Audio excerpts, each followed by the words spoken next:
Excellencies, ladies and gentlemen, delegates from Geneva and around the world in capitals. Today's session, as you are well aware, is a session dedicated to the WHO Resolution 73.1 on COVID. We have a session where we will hear from the co-chairs of the Independent Panel for Pandemic Preparedness and Response and an update on the ACT Accelerator. But without further ado, it's my pleasure to give the floor to the Director General, Dr. Tedros. DG, you have the floor. Thank you, Tim. Honorable Ministers, Excellencies, dear colleagues and friends, thank you for joining us for this week's Member State briefing. Today, we have a dedicated session on World Health Assembly Resolution 73.1 on the COVID-19 response. Our briefing today will begin with an update from the co-chairs of the Independent Panel for Pandemic Preparedness and Response, IPPR, Her Excellency former President Ellen Johnson Sirleaf, and the Right Honourable former Prime Minister Helen Clark. I offer my sincere thanks for their efforts, and I look forward in joining all of you to hear about their progress. It's now 4 months since launch of the ACT Accelerator, and we're coming to the end of the startup phase. It has been a productive period for this wide-ranging partnership. Over the past weeks, there have been breakthroughs in each of the ACT Accelerator's pillars, including the evolving COVAX vaccines portfolio, the launch of the COVAX Global Vaccines Facility, and progress in identifying accurate rapid diagnostics. Today, our Chief Scientist, Dr. Soumya Swaminathan, will update on another important breakthrough, the identification of dexamethasone as the first therapy proven to reduce mortality from severe COVID-19 disease, for which WHO just yesterday issued new life-saving guidance on its use. Our challenge now will be to take the tremendous promise of the ACT Accelerator to scale. We are at a critical point where we require a significant increase in the financial and political commitment of member states. A global threat requires global cooperation. Next week, we will convene the first meeting and launch of the ACT Accelerator Facilitation Council to take stock of the progress so far and align our needs. The first council meeting will mark a crucial milestone in the ACT Accelerator as we move from our startup phase to full scale up. And I have asked Dr. Bruce Aylward to briefly update you on preparations for the council and a number of other areas, including the draft allocation framework for COVID-19 tools and the status of the COVAX vaccines facility. We're delighted that 172 countries have now joined the COVAX facility. I urge those who have not yet joined to do so by the 18th of September. It's natural that countries want to protect their own citizens first. But if and when we have an effective vaccine, we must also use it effectively. And the best way to do that is to vaccinate some people in all countries rather than all people in some countries. Let me be clear. Vaccine nationalism will prolong the pandemic, not shorten it. The only way to recover faster, be it lives or livelihoods, is to recover together. Now, without further ado, let us hear from Her Excellency, former President Ellen Johnson Sirleaf, and Her Excellency, the Right Honourable former Prime Minister Helen Clark. I thank you. Thank you, Director General. On behalf of former Prime Minister Helen Clark and myself, I would like to say how honored we are to be jointly leading this important panel. We would like to share with you our progress and priorities and provide some important updates. First of all, we would like to thank all the member states who provided feedback on the terms of reference. We found your comments very useful and heard the following themes that emerge in these comments. We heard you highlight your appreciation for the panel's independent, impartial, and evidence-based approach. We heard you appreciate that the terms of reference are grounded in World Health Assembly Resolution 73.1. You asked that we prioritize this work and avoid going beyond this mandate. We heard you say that the panel's work should address all three levels: national, regional, and global of the World Health Organization. We heard you would like more detail and clarity on deliverables and timelines for the panel, such as a schedule of consultations with member states and the use of expert advisory groups. We heard you would also like more clarity on how the panel will engage with other relevant mechanisms, such as the Global Preparedness Monitoring Board, Independent Oversight Advisory Committee, and International Health Regulations Review Committee.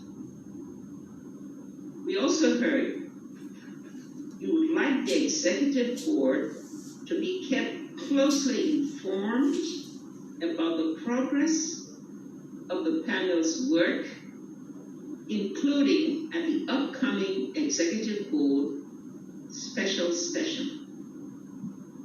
Finally, we heard your request that information on the resources required and time scales needed for executing the panel's recommendations be included in the final report. Once again, we deeply appreciate the effort and time you put into sharing these and other meaningful comments. Former Prime Minister Clark and I want to assure you that we will use your comments when we are finalizing the terms of reference, and we commit to continue briefing you about the work of the panel. Now I want to turn to former Prime Minister Helen Clark to discuss our next steps.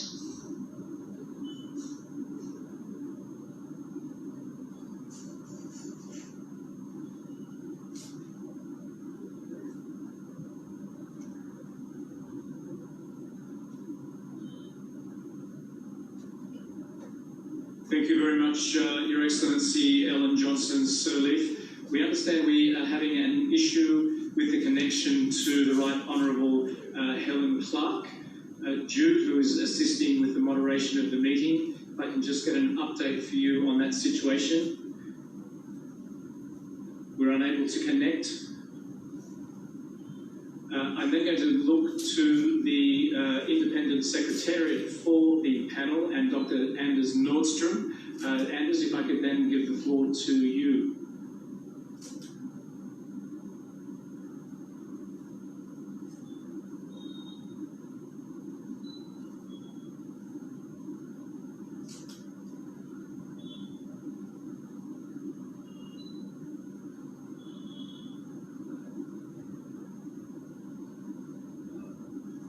We will do our best to try to connect with Helen Clark. As you know, she's in New Zealand right now, and but still she should be online. But is some problems with the connections, but we will give it a couple of minutes just to see whether we can get her as well. She's now coming on board, so that should be okay.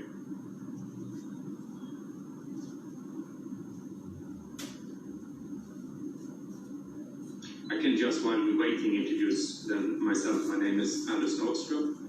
I've been asked to head the very small secretariat that will support the independent panel. So we will be based here in Geneva and supporting the work of the panel when the panel then starts its work.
Thank you very much, delegates, participants, for your patience. I understand that the Right Honourable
importance of having independent panelists who are not current political appointees. We did, as I say, endeavour to have representation from all regions. We wanted to have a more gender balance, and we did want to see a number of specific competencies and skill sets represented on the panel. Those obviously included clinical and research expertise, and experience in steering national health systems, but we also valued additional competencies, and that we included competencies in economics, because there was a significant economic impact in the crisis, in diplomacy, and in knowledge of the international system. These elements have been fundamental to the ongoing response to COVID-19 around the world, and we felt that we needed this kind of range of expertise on our panel. So sharing with you the panel members that President Sirleaf and I have agreed on, they follow in alphabetical order. Mauricio Cardenas, an economist and former finance minister of Colombia. Aya Chibli, youth leader and democracy activist from Tunisia and the African Union's youth envoy.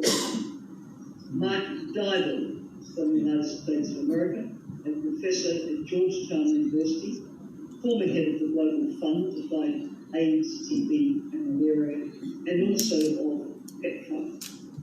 Michelle Casarchin, professor and global health diplomat in France, also a former head of the Global Fund. Joanne Liu, a Canadian physician and formerly leader of Médecins Sans Frontières, including during the Ebola response.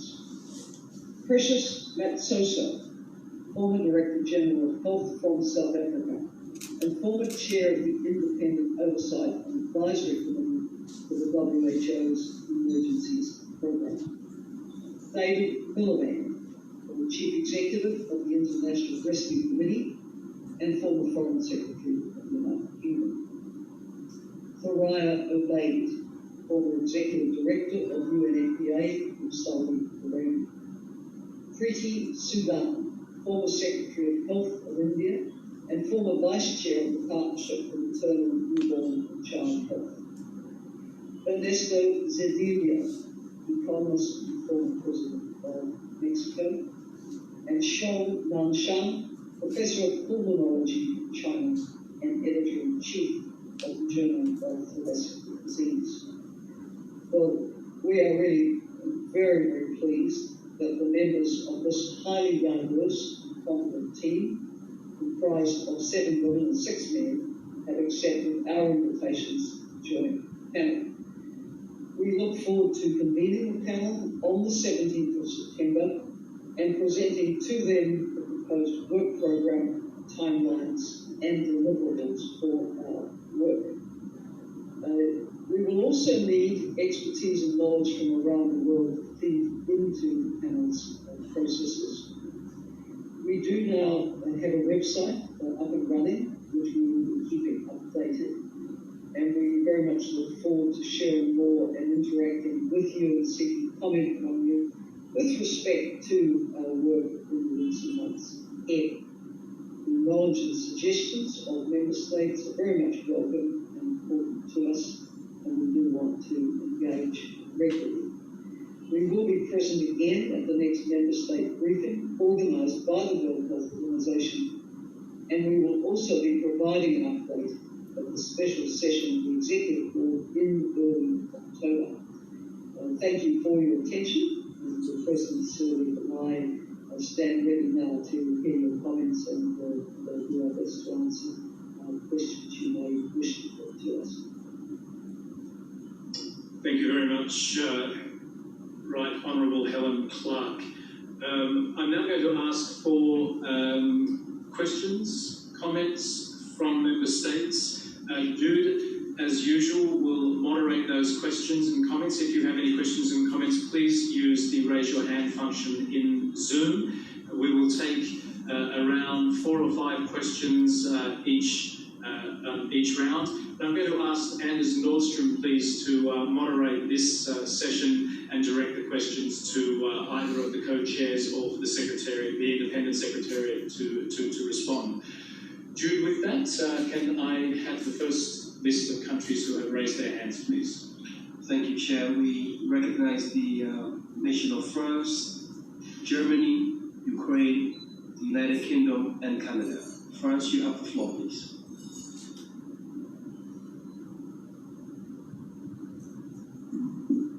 Merci, Monsieur le Président. Monsieur le Directeur Général, Mesdames les Présidentes du groupe indépendant sur la préparation et la riposte à la pandémie, Mesdames et Messieurs les ambassadeurs, Mesdames et Messieurs, je voudrais remercier tout d'abord Madame. I would like to begin by thanking Prime Minister Helen Clark and President Ellen Johnson Sirleaf, and I commend you on your commitment and your agreement to chairing this very important panel. I'm also delighted to see that a Frenchman will be assisting you, and it is a French national who we know to be highly professional and totally independent and rigorous in their opinions and judgments. As you know, my country, alongside others, has sought to commit to supporting the steps that will be required once you have submitted your report. We certainly intend to support the analysis procedure, the way in which proposals can be formulated and put to member states. And we, as you know, have already established a non-paper about establishing and strengthening the leading role of WHO within the global health community. Madam Johnson, Madam Clark, members of the panel, I do hope that you will be able to look at our non-paper. Now, of course, this paper is not something that is set in stone, but it does set forth 10 challenges that we face and 10 things that we think could be done in order to strengthen WHO's capacity. We are trying already, then, to learn lessons from previous health emergencies and to ensure that the lessons can be put into practice. And of course, we're trying to look at what lessons we might already be able to draw from COVID. We worked with Germany on this, as I have said, and a lot of this also has been assisted by our interaction with the WHO Secretariat and the Director General himself, Dr. Tedros. They were always more than ready to respond to any ideas that we might have, because throughout this pandemic, once again, WHO has been a key player in meeting this global challenge. We know that a lot of reforms, a lot of lessons from previous crises have already been put forward by Dr. Tedros as a way in which we can further strengthen the WHO. This is already apparent in the 13th General Programme of Work. We certainly believe we have to build on what has already been done. Of course, our proposal is based on what has been done, but we hope it will be seen as a constructive proposal reflecting many other proposals put forward in different international fora, for instance, from the African group, but also from the G20 and the G7. We have listened very closely to our partners. We want to continue dialogue with them. This non-paper then is part of the review process called for by the WHA, and in no way are we seeking to prejudge the outcome of the ongoing work. We are simply trying to put forward some proposals that reflect some of what is already being done and some of the thinking that is already out there. We, I can assure you, as France, will contribute actively to discussion, and France and Germany are hoping to organise a further meeting on this shortly. I now invite Germany to be followed by Ukraine. Germany, you have the floor, please. Excellencies, dear colleagues, my French colleague has presented our ideas comprehensively and eloquently.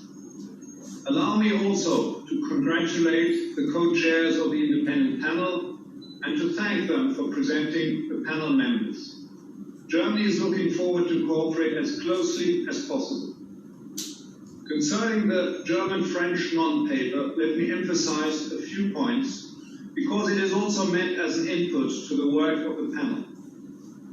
First, it is clear the COVID-19 pandemic is highlighting the need for further strengthening and sustainably funding WHO, as well as in improving its pandemic preparedness. We all have an interest in the existence of an organization that has the capacity to prevent, detect and respond to disease outbreaks and to lead the international response. It is the WHO that has the mandate for this function. Second, strengthening WHO is necessary but not sufficient. Functioning national health systems systems able to deal with disease outbreaks are crucial. The compliance with the IHR in all countries around the globe is required. Capacity gaps must be identified. Assistance provided for countries that cannot cope with shortcomings due to lack of resources. Third, the non-paper builds upon already existing ideas and recommendations that have, however, not yet been implemented. Director General Tedros has spoken about measures that could be implemented early on. We support this approach. Where we can act now, we should do so.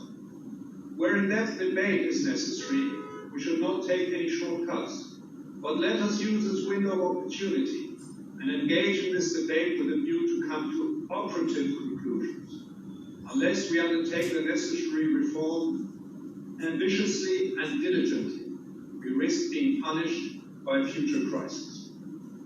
And lastly, as has been said by the French ambassador, we will engage in an inclusive process, including using existing fora and governing bodies of WHO. Our aim is to strengthen the reform momentum. Thank you very much. Thank you, Germany.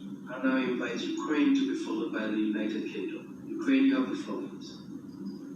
Thank you, Jude. Good morning, colleagues. Thank you very much for the very useful presentation and for very useful information. Just several questions to the members of the panel for pandemic preparedness and response. First, you mentioned about the website. When are you planning to make this site and when it will be available?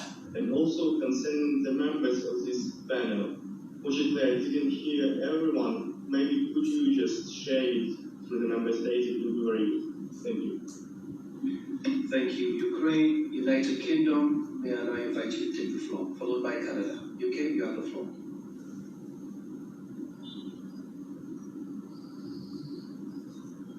Thank you. Good afternoon. Thank you to the co-chairs for your incredibly helpful update and the emails we received from Anders shortly before the session. We'd also like to thank you for the opportunity to comment on the draft tours. Overall, they were high level and potentially for us quite broad. We think one of the benefits of having a review at this stage is the opportunity to evaluate the response to date and use those findings to inform the next stages or waves of our response. And so we hope those elements will be prioritised in your work plans that you'll discuss on the 17th of September over the more horizon scanning elements, which can be done to potentially slightly longer timescales. We look forward to having continued discussions with you and to the detailed update and dialogue with you at the EE special session. In line with one of the themes that you identified at the top of the briefing session, we wonder if you could give an indication now of what progress or elements of the review you intend to be able to update us on at special session in October, and perhaps then the subsequent milestones of the WHO November and the EE January. Thank you very much. Thank you, United Kingdom. Canada, you have the floor, please.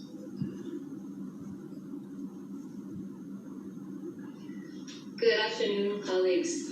First, let me express Canada's full confidence in and support for the two honourable co-chairs and the work of the panel. We really welcome the update provided today and the list of the panelists that you have shared. It would be really interesting to hear from the two honourable co-chairs at this point what they see as some of the key challenges and risks for the panel's work, and if they have any initial thoughts on how best to manage those. Thank you very much. Thank you, Canada. Chair, I do not have any further requests for the floor. Thank you very much, Jude, and thank you very much to France, Germany, Ukraine, United Kingdom and Canada for those questions and comments. Then my pleasure to introduce again Dr. Anders Nordström. Terribly sorry to interrupt. I think we have a request from Austria. I think we might have, if we can take those 5 questions and comments first and allow the co-chairs to provide some answers and comments. I can just say before asking President Sergey to start, in terms of the website, it's up and running. in terms of sharing the information about what was said now, including the panelists, has been shared with all missions here in Geneva and in New York at noon today prior to this meeting. If you have not received it, please let me know. There's always sometimes problems with email addresses, but this has been shared in writing as well, so just please let me know.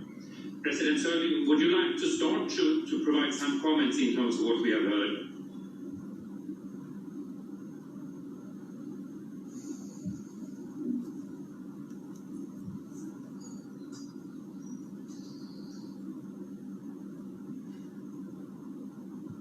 Are you still with us?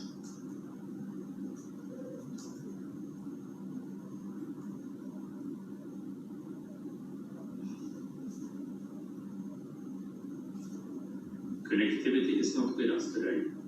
President Sörling needs to be unmuted. Are we okay? I just wanted to say a big thank you to France, Germany, Canada, Ukraine for all the positive reaction and comments, and to UK also. I believe that the UK talked about which part of the TOR would be updated, and I'd just like to say that for all the comments we received that I've already indicated, we are in the process of ensuring that in the work plans, all of those comments will be addressed, and those work plans will be made available when we make the next report at the next meeting.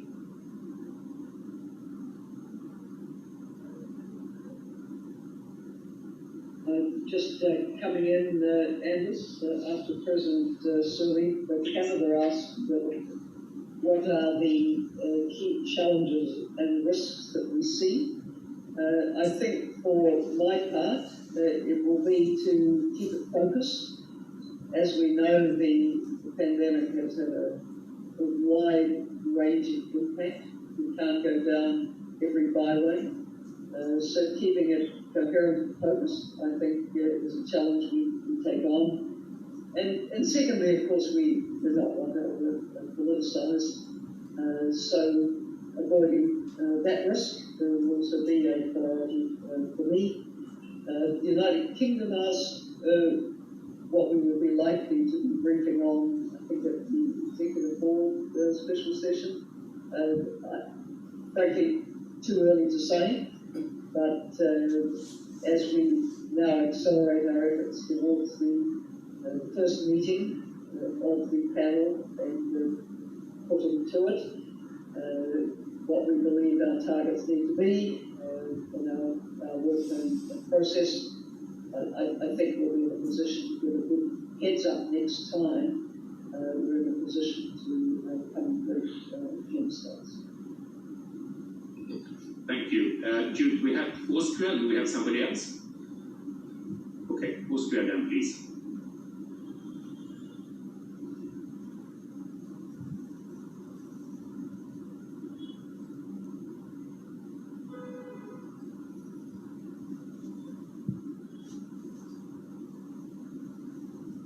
Thank you for giving me the opportunity to make a very short intervention.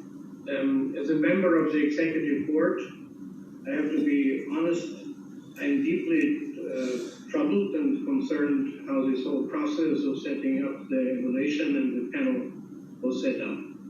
This was not transparent and inclusive. Also, the time given to make comments to the terms of reference was insufficient and much too short, especially during summertime.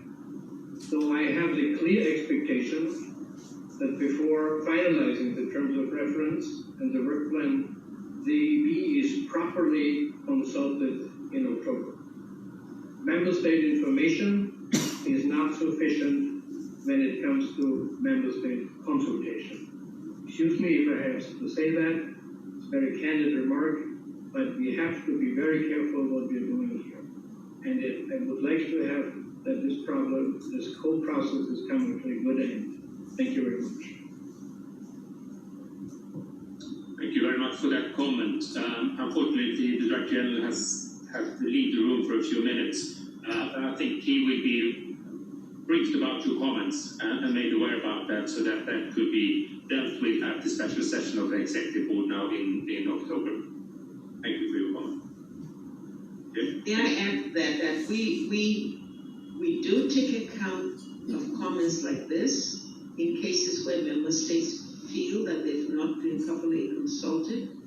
We will come back to you. We will hold consultations with member states individually and collectively to the different bodies to ensure that you have the confidence that what we are doing is to ensure that the work we do reflect the mandate that you've given us and the objectives that you want to achieve from this work. So we heard what Austria had to say. Thank you very much, Excellency. Thank you very much to those member states who made comments or questions. I understand there may be more wishing to take the floor. Jude? Thank you, Chair. I recognize Monaco.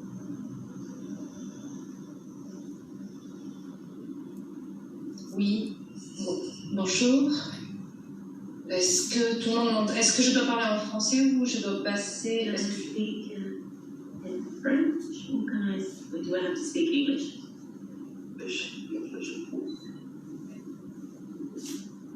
Thank you. Que ce soit la présidente Clark ou la présidente Salut d'être avec nous aujourd'hui. Merci pour les informations. And Prime Minister Clark, who have been with us today, and the information that they have given us, as well as the information regarding the composition of the group.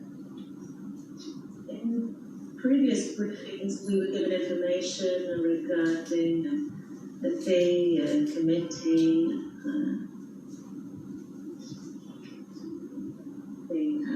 on the IHR, and we know that there are other bodies that are working on assessment of the IHR. Is this something that has already been brought up within the panel? Have contacts already been made with the chairs of the different groups working on IHR, so that we can ensure that we do not duplicate our work? Thank you. Thank you very much, Monaco. Chair, over to you, please. Thank you very much, Carol, for those comments. Anders, do you want to respond or ask the co-chairs? Or whether any one of the co-chairs would like to respond. We can just say that the panel and the co-chairs are, of course, very well aware about the review committee that has been established and what they have been asked to do. And I know that the co-chairs in the panel will try to ensure maximum collaboration in between the different processes. However, they are different and they have different mandates, different tasks. But the collaboration and the connections is already established. Thank you very much, Anders. Jude, if there are no more questions or comments, then thank very much, DG. Would you like to add anything? I thank very much the Excellencies Ellen Johnson-Sirleaf, Right Honourable Helen Clark, for your presentations this morning, to those member states whose questions and comments were given to the independent panel co-chairs, and to Anders Nordstrom for your role this morning. With that, I'd like to close the first part of this morning's session, the dedicated session on WHA Resolution 73.1, and now move to the second part of the session, and that's an update on the ACT Accelerator. We have with us this afternoon Dr. Bruce Aylward and Dr. Soumya Swaminathan to give us an update on the ACT. First, I think it'll be over to Bruce. Thanks, Bruce. You have the floor. Thank you very much, Mr. Chairman. Honourable Ministers, Excellencies, Health Attachés, ladies and gentlemen. In the course of today's briefing on the ACT Accelerator, I'll provide updates on 2 or 3 key issues we've been keeping you informed on and engaged in over the past couple of weeks. And then, as mentioned, Dr. Swaminathan will provide an update, as requested again by member states, on the state of the art of some of the therapeutics work that is going on within the context of the ACT Accelerator. So So in terms of the points I'll touch on, as you know, we distributed the draft of the Global Equitable Allocation Framework for comments. I'll say a few words on what we've heard and the next steps. We, of course, have been in the process of establishing and convening the first meeting of a facilitation council for the accelerator. I'll speak to that, and then provide a brief update on the COVAX vaccines facility to complement what the Director General has mentioned. In terms of the global allocation framework, which is so central to the entire purpose and work of the ACT Accelerator, you see here the timeline we're working towards. At the request of member states, we extended the deadline for comments on the third, I believe it was, version of the Equitable Access Framework to last Friday, the 28th. We've now received comments from many member states. I'll show you, give you a sense of those. We've thus had to extend the target date for getting you a final working version of the framework, which we're anticipating will be by Thursday of next week.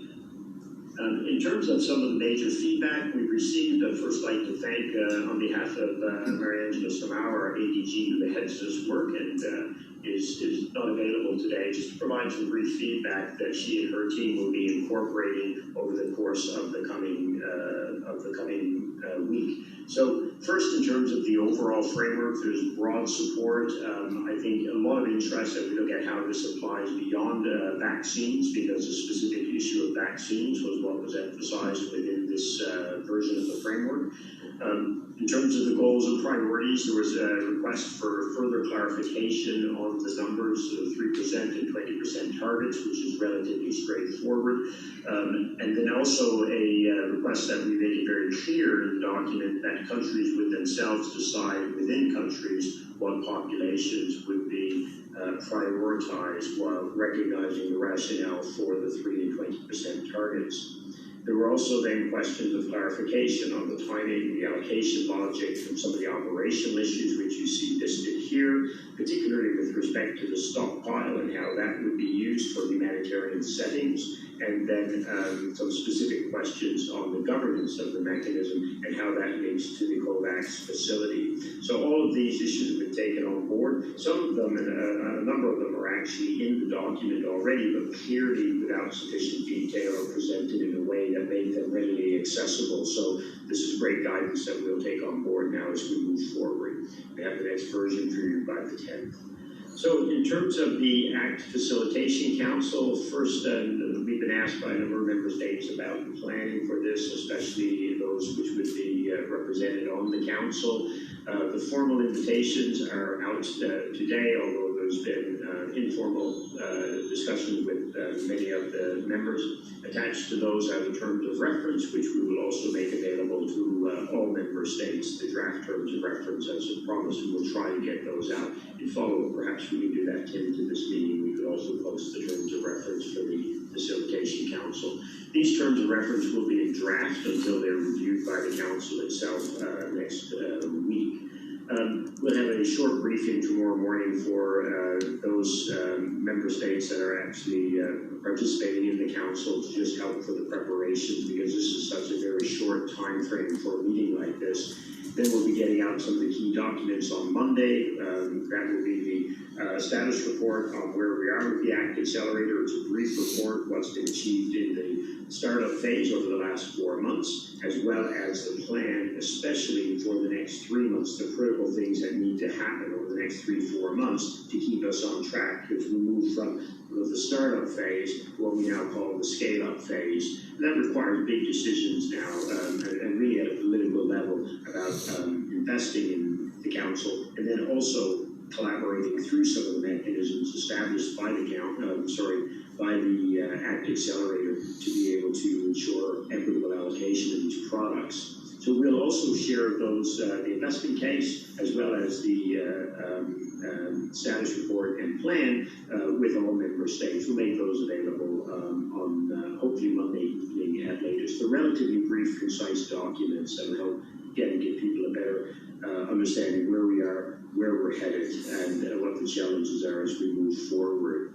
Those documents I'd like to highlight will also be in draft until they've actually been reviewed by the Council, at which time we'll take on board, obviously, the suggestions, recommendations, and finalize those documents. Council meeting itself, the first will be on 10th of September, and then we would anticipate providing a briefing to the member states on the outcomes on the 17th. In terms of the final,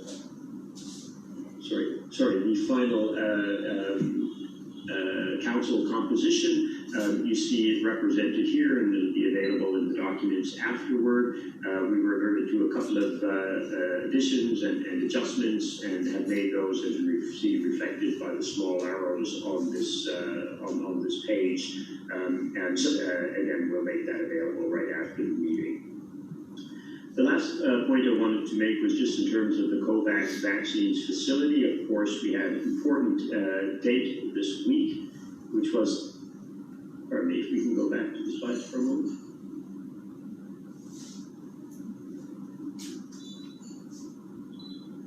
Are we able to project the slides again for a moment, please?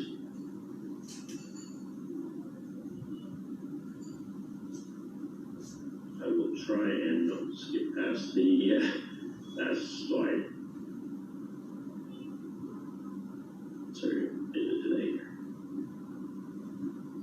Okay, here we go. So this is an update on the COVAX Global Vaccines Facility. On the right-hand side, you can see the key dates for the self-financing countries who would want to participate in the facility. You can see the 31st of August was the target date for countries to move from an expression of interest to a confirmation of intent to participate, and in doing so, to explain whether they would like to participate in the purchase doses or confirmed doses option, or the optional to buy doses approach in different ways, of course, as well as to express some other specifics with respect to their participation. So in terms of where we stand on that, you see on the left-hand side the number of countries now that have actually confirmed their intent. So an extraordinary 78 high-income and upper-middle-income countries have now confirmed, submitted their confirmations to participate in the global vaccines facility, which is fantastic. We already know that that number will grow. We've been told by a number of countries that they are still in the process of finalizing their documentation and will be submitting in the next few days. But really, and that, of course, those countries will join with the Gavi COVAX AMC eligible economies and countries for a total of 170 now countries and economies that are most likely confirmed to participate in the facility. But really now we're already looking forward to the 18th of September. That's the next key date when countries will need to submit their binding commitments to the facility in advance of then beginning the upfront payments and financial guarantees that will allow us to move forward with some of the deals and purchases that would need to be made on behalf of the participating countries. So this is great news. The Director General spoke to it already. We'd like to recognize and thank again all those countries which have confirmed their participation, and look forward to others continuing to join, so that together we can ensure the equitable rollout of vaccines to ensure the greatest possible impact for health reasons, for health systems reasons, to get societies reopened, and increasingly, it's evident, the global economy. With that, Tim, I suggest we pass to Sonia for the update. Our Chief Scientist, Dr. Sonia Swaminathan, will now provide an update on where we are in terms of therapeutics work within the accelerator.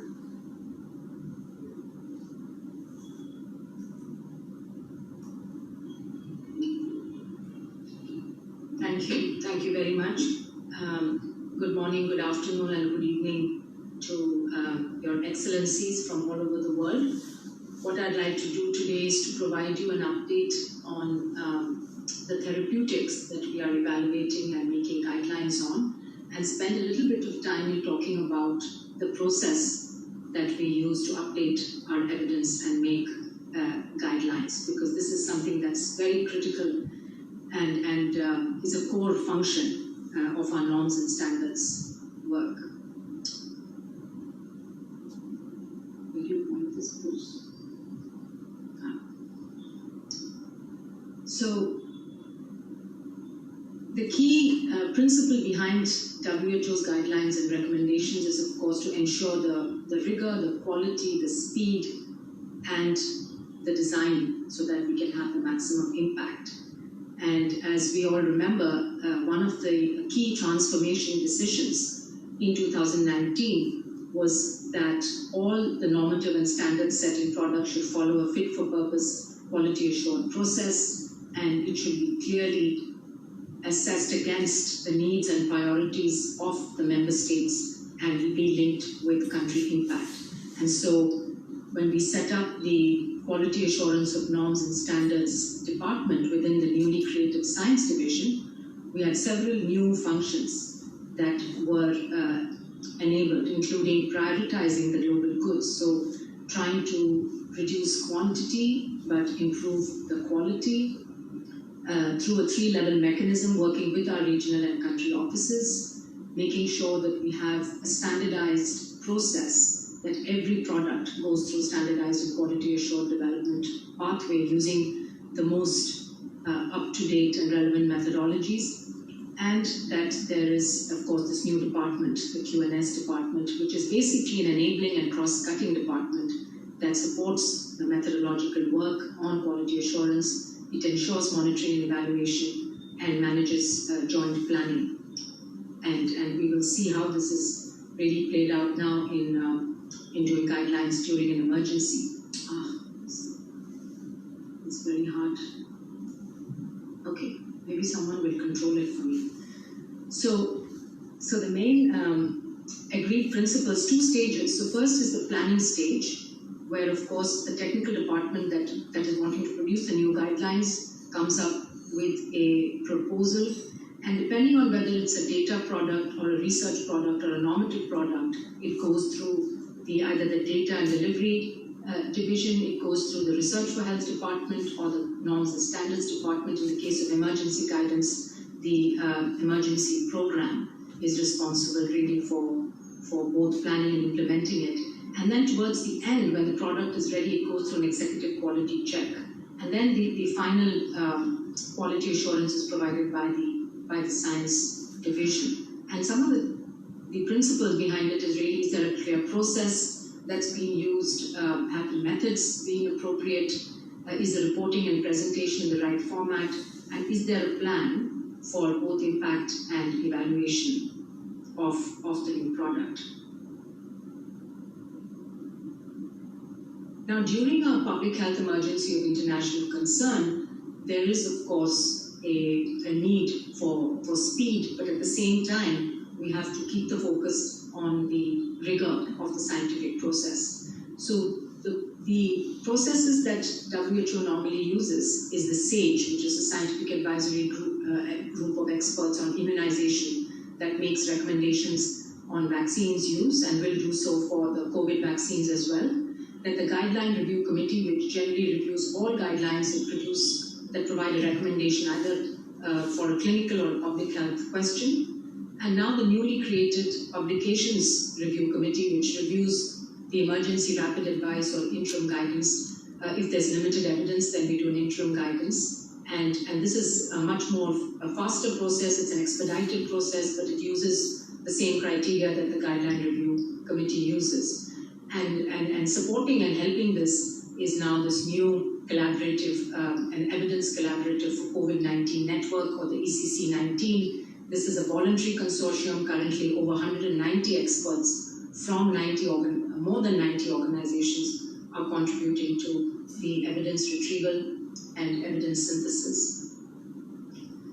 We need to do this meta-analysis or evidence synthesis on a regular basis. And so we have a number of collaborating centers, as I mentioned, that are helping us with this living network meta-analysis, which is also on our website. So at any time, you can have a look at what is the latest on drugs or on vaccines in terms of the current evidence base. And then we're coordinating prospective meta-analysis, particularly for some therapeutics. I'll say a little bit about the corticosteroid guidance that was released yesterday, but also drugs like ritonavir, lopinavir, remdesivir, hydroxychloroquine, convalescent plasma, and so on. And then we're using, again, a new approach called the MAGIC, which is basically making the graded evidence easily accessible to people. It's a software program used for this living network meta-analysis, and I would like to thank Norway for support on this particular piece of work. So what we do, and this is our website, of course, where you find all of the technical and operational and scientific guidelines. We've done more than 800 as of date. It then, once it goes through this quality assurance process, it goes up on our website. And I should mention that this publication review committee is not only composed of staff in headquarters, but has significant contributions from our staff in the regional offices. And we've been seeing 4 to 9 million downloads every month, and this is a significant uptick on the number of downloads as compared to before the pandemic. And I would just like to say 2 words about the GREAT methodology that's used to make recommendations. And there are 2 components to this. The first one is really looking at the evidence behind a recommendation. And this is based on the quality and the quantity of the studies that are being done, the research findings and the data. And it can go from very low to high level of confidence in the data based on the, as I said, the type of studies, both on the quality and the quantity. And then the guideline development group actually makes also a grading as either strong or weak.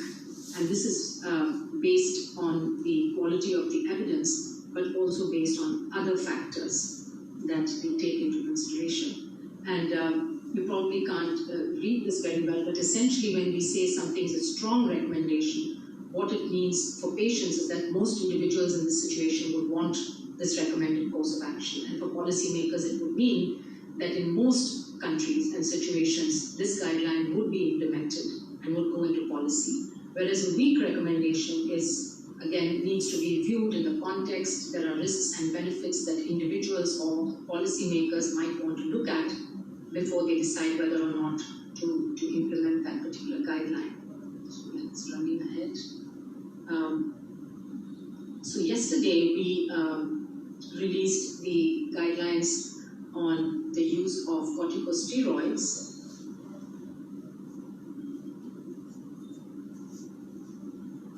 And this was very much something that was awaited because, as you know, there was this large trial called the recovery trial done in the UK that released some preliminary results in June and then had a publication on the 17th of July, basically talking about the positive results that they received when dexamethasone was given to seriously ill hospitalized patients. The guideline development group that met on the 6th of July told us that they would like to see the results from the other ongoing studies of corticosteroids, because of course there were a number of ongoing studies, though the recovery trial was the biggest trial. And so what we did something called a prospective meta-analysis, and we are very grateful to all the researchers who agreed to share their data with the WHO so that we could do pooling of data and coming up with much stronger guidelines based on not just one trial, but 7 or 8 trials pooling together gave us a much better evidence base. And then this went back to the Guideline Review Committee, and basically, to summarize, there are 2 recommendations. The first one is that systemic corticosteroids, which means steroids given orally or intravenously for the treatment of patients with severe and critical COVID-19 has a strong recommendation. And the other important one is that steroids should not be used for the treatment of patients with non-severe COVID-19. And the other good thing about corticosteroids, particularly dexamethasone, of course, is that it's a low-cost intervention, it's widely available, it's easy to administer, and therefore can make a significant difference by saving one person from dying out of every 11 or 15 people treated. But again, important to remember, it's only for a subgroup of patients who are in hospital, who are receiving either oxygen or other kinds of respiratory support. And simultaneously with the release of our guidelines, yes, we had the publication of all of these clinical trials in the Journal of the American Medical Association, and the links are provided for those who are interested. So it was a coordinated release, both of our guidelines and the evidence, so that people are very clear about what we're saying and what it's based. Now, there's been a lot of interest in convalescent plasma therapy, because obviously this was one of those therapies that has a lot of scientific basis behind an expectation that it would be helpful. And currently the Clinical Research Working Group is reviewing all the ongoing trials in convalescent plasma therapy, and they're again doing the same thing. They're pooling the evidence. There are a large number of trials going on around the world, and it's important to look at that data to see if there are signals of either benefit or harm. And at the current moment, we still recommend that convalescent plasma should be used in the context of clinical trials, or if that is not possible, under what we call a MURI protocol, which is monitored emergency use of products which are still unlicensed, but they're used in a research setting so that data can be collected and used to make the evidence. And then finally, I'd like to give you a short update on where we are with the solidarity trials on therapeutics. In fact, we have crossed a landmark yesterday. You can see that we have over 10,000 patients now randomized, making us one of the largest trials in the world for COVID-19. You can see on this map that we have large number of countries, over 27 countries who are currently enrolling patients, but in green are all the countries that have received approvals and are ready to participate. And in these 27 countries, we have over 450 hospitals and literally thousands of doctors who are participating in this. And since it started in the first week of April, you can see the enrollment in this trial has been very robust. Again, many thanks to all the member states as well as all the participating doctors and hospitals. Currently, we're enrolling 500 to 600 patients a week. And this is the kind of trial that actually can provide definitive answers to the questions that we want to know about, which drugs are safe and effective. So as we go into the next phase of the solidarity trial, which is an adaptive design, so you can drop drugs which have either shown efficacy or which have shown futility, and we can add new products. And so currently we're in the process of adding an immunomodulator arm, and as well as the monoclonal antibodies, which currently there are several of them undergoing phase 1 and 2 trials, and these are promising for treatment as well as for prevention of COVID. And so we will see a number of trials happening with those products. This slide basically just to show that a large number of clinical trials have been registered and conducted from around the world. And so there has been a huge worldwide effort.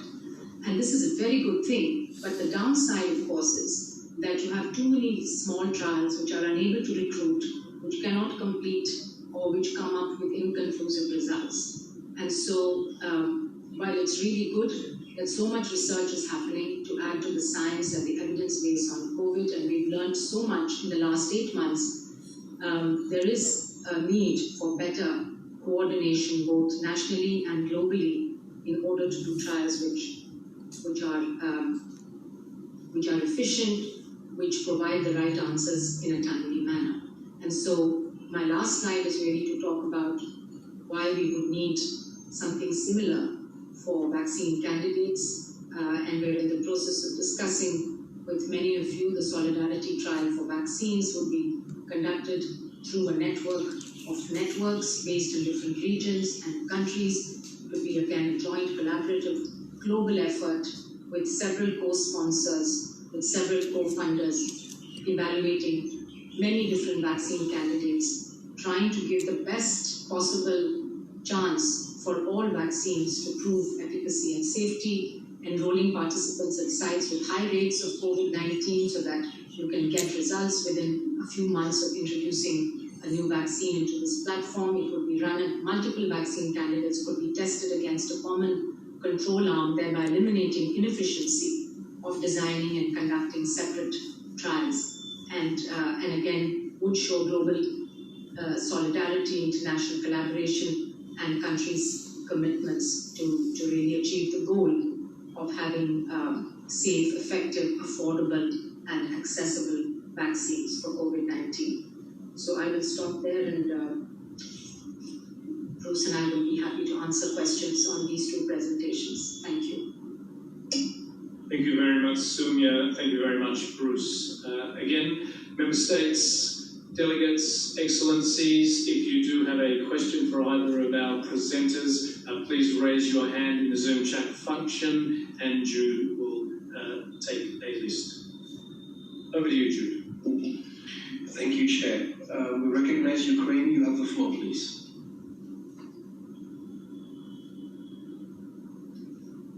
Yes, thank you, Jude. Thank you very much for the presentations. It was very comprehensive and very useful. I have a question to the chief scientists concerning the usage of ivermectin and oleandrin. Whether the chief scientists examined this possibility and the using of these drugs, and if yes, what is the result? Thank you. Thank you, Ukraine. I do not see any request for the floor.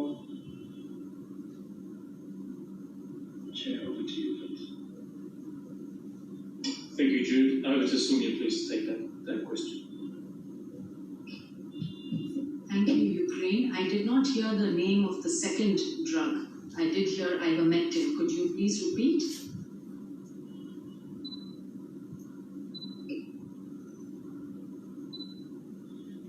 Yes, it was oleandrin. Yes, these are some of the drugs that have been proposed to be effective. There are a large number of therapeutic products that are being tried. Many of them at the beginning of the pandemic were repurposed drugs like ivermectin, which are being used. Then there were a few clinical trials. And then later on in the pandemic, we started actually looking at products which are much more specific against this virus. Remdesivir, of course, is a drug that's an RNA polymerase inhibitor, previously tested against Ebola, and therefore was thought to be used against this virus, which is also an RNA virus. But there are now new antiviral compounds that are being developed, which are much more specific.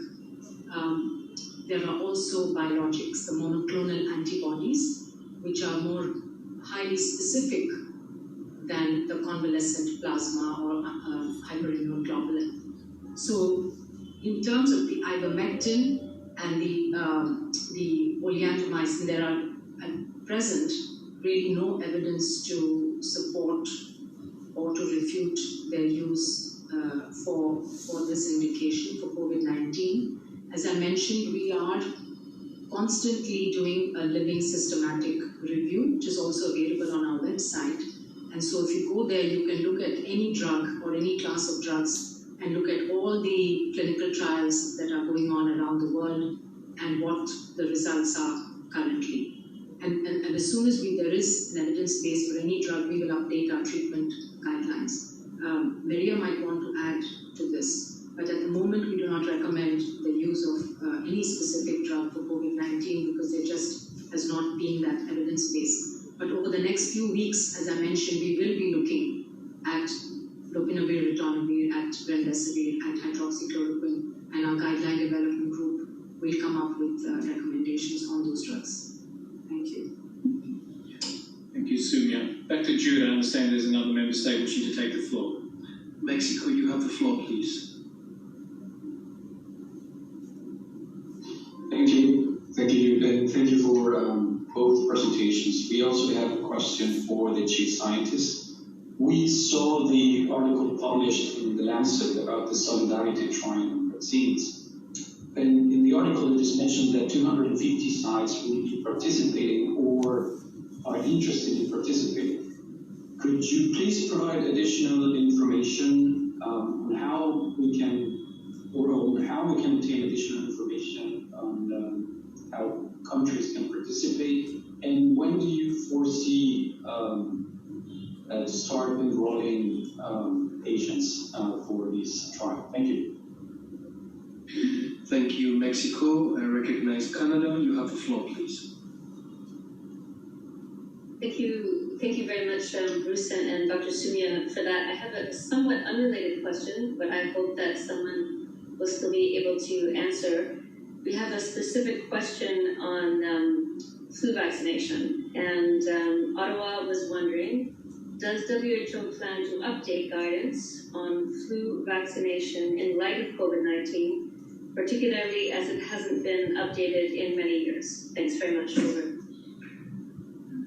Thank you, Canada. There are no further requests for the floor. Chair. Thank you very much to Mexico and Canada for those questions. First, I'll ask Dr. Sumia, Chief Scientist, to respond to the question from Mexico.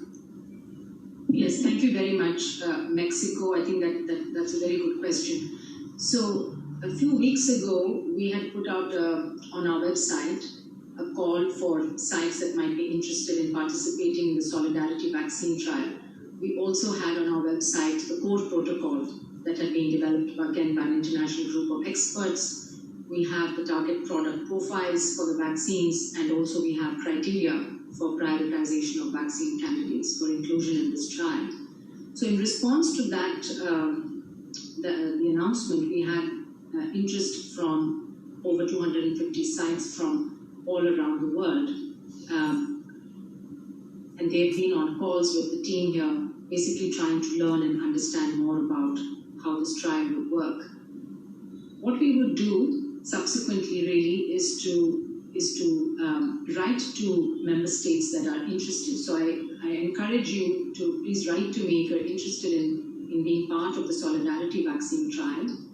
We will then have a memorandum of understanding with the Ministry of Health in the member state, and then have discussions on the sites that could be selected within the country based on both the capacity to conduct a vaccine trial, but also the epidemiology of the disease. So we would like to choose those sites which are expecting an increase in cases over the coming weeks and months, or where there is ongoing transmission, so that you can enroll and get endpoints much more rapidly.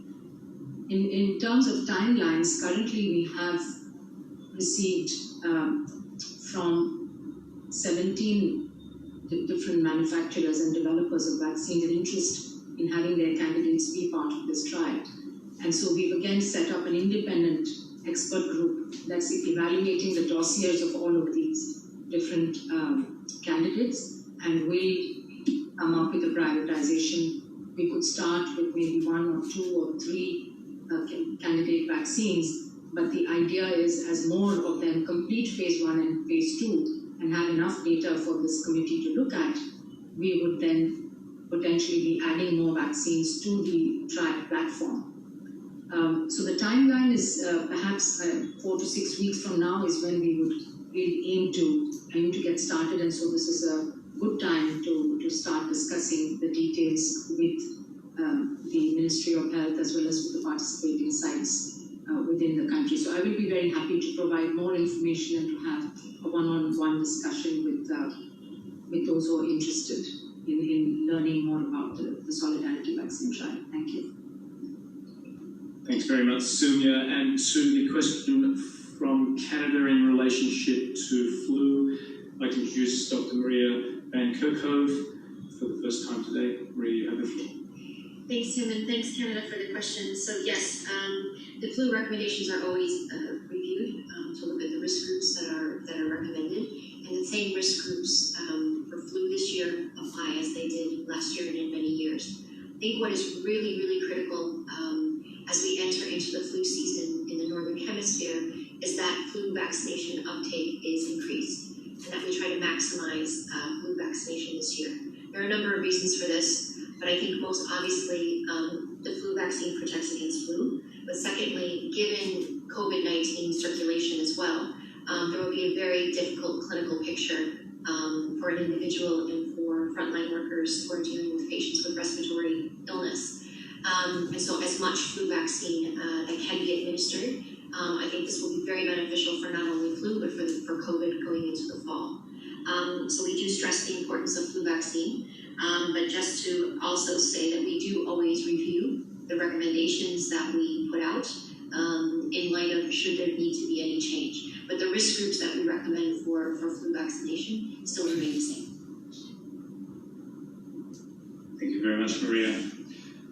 Jude, Peru, you have the floor, please. Thank you very much, Jude.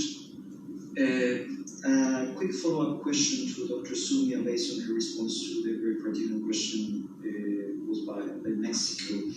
Is there a limited number of countries that you are looking for participation in the solidarity trial on vaccines, or this effort is basically open to any country willing to participate, as it is the case for the solidarity trial on therapeutics? Thank you very much. Thank you very much, Peru. No further questions. Thank you, Peru, for that question. There's no limitation on countries. We're happy to work with any country that's interested in participating.